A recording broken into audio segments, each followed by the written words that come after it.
I think the moving to Texas is over. Really? This is Mike. I could. You putting your foot down was, I think, a big part of that. Probably. No, it wasn't. Well, maybe it was. But so. I just think it would. Listen, here's the deal. One person being like no is helpful. I think it's. Listen, at the end of the day, the city of Austin, Texas. Let's be very honest, is dangerous.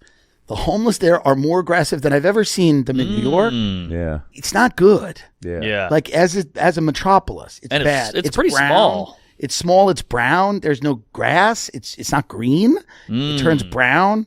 For 4 months out of the year, it's over 100 degrees. The lake is vomit colored, and there are brain-eating amoebas that can swim up your nose and kill you within 48 hours. The actual city of Austin is 4 blocks, and one of them is just 20-person brawls, like melees, that they're broken up by horses. and so I don't even know what we're talking about. I don't. Yeah, it's fun to visit. Yeah, pop in for the weekend, pop out. Yeah, I agree.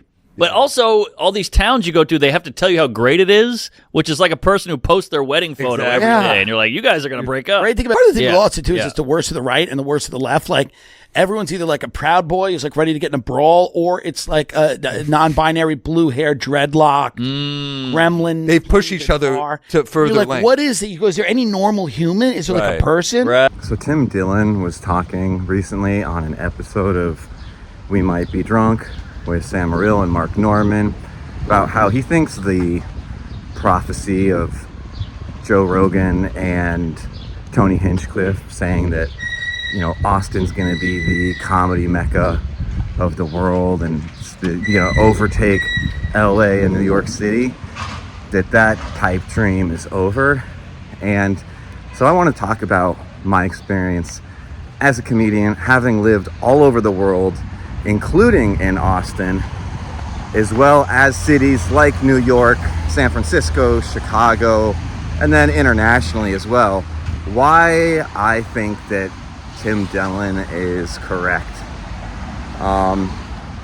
The first thing is, Austin is just saturated with comedians now, and more importantly, with people who want to be comedians but are not comedians. There's so many people who have just seen an episode of Kill Tony or something and thought, okay, I'm gonna move to Austin having no experience with comedy whatsoever, and come up with a minute of jokes if I even put that effort in, and then next thing you know, I'm gonna be a superstar. And the reality is, that's just not how it works.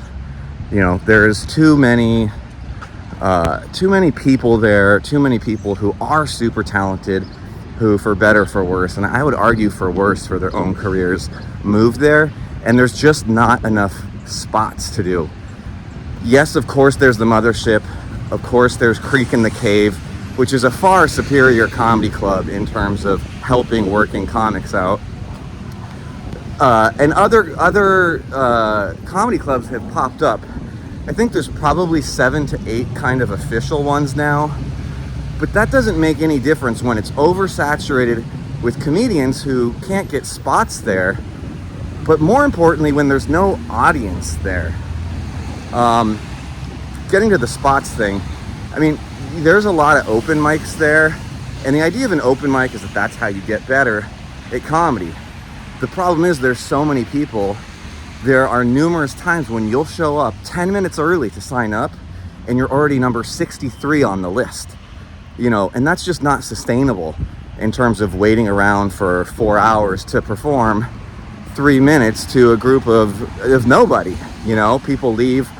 And then getting to the audience, look, the thing is, whether it's LA, whether it's New York City, if you removed comedy from those cities would still be thriving and have a huge industry there that is bringing tourists all day long. People want to go to Hollywood. People want to go to Times Square. And that is your audience. And that's really one of the most important things to a comedy show, is having an audience there.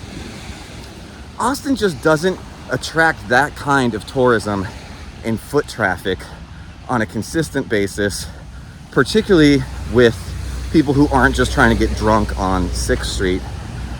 which if you don't know is just like a bar corridor, mainly clubs, that's shut down on the weekends, that's just populated by insane amounts of young drunk people and cops riding on horses patrolling them. Beyond that, there's not an influx of tourism to Austin in the same way that there is in New York and LA. When you are a tourist there, or in my case, when you live there and you sold your car 20 years ago, there's no public transportation system there. There's not the infrastructure to support people getting around to all these various clubs. The beautiful thing about New York is, let's say you want to go to the Comedy Cellar and they're sold out.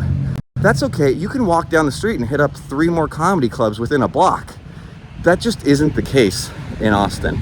And for the comedians, similarly, if you want to go to Cap City to do an open mic or a spot, you're talking about like a 25-minute drive north from where the mothership is located.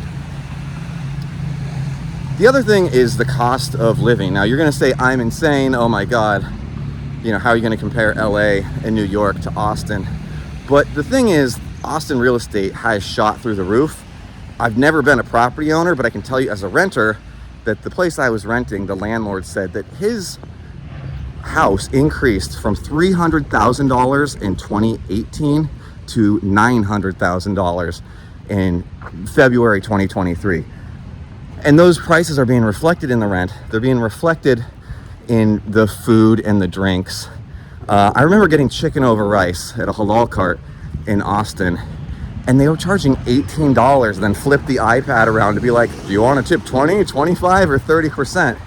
Now, I want to be fair. I have not been in New York City living there since August of 2020, but on the regular, you could find $5 chicken over rice. I'm not saying it's not that now, but I would be shocked if it was $18 plus tax and tip the way that it is in Austin. So the promise of affordable living in Austin doesn't seem to be all that real either. I know so many comedians, aspiring comedians as well, in Austin who are living out of their cars because they can't afford rent. They can't afford to eat. And that's the thing, is I just think that this has kind of become a sad false promise. People got excited. If I'm being totally honest, you can hear it in the podcast and stuff.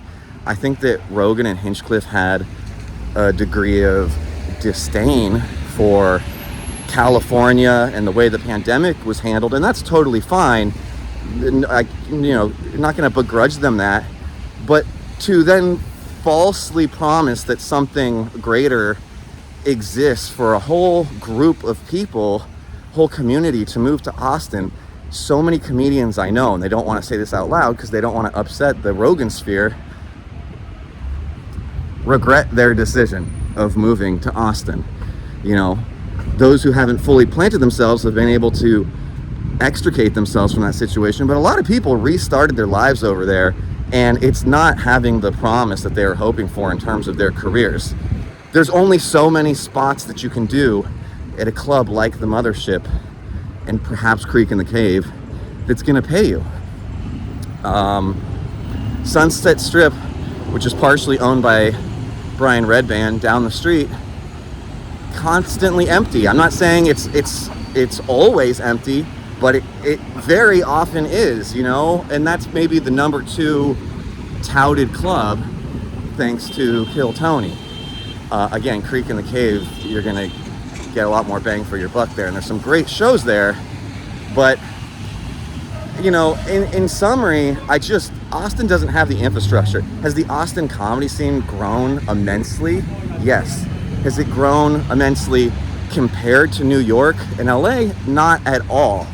It's grown from like maybe a 2.5 out of 10 on the comedy radar in the US to like a 6.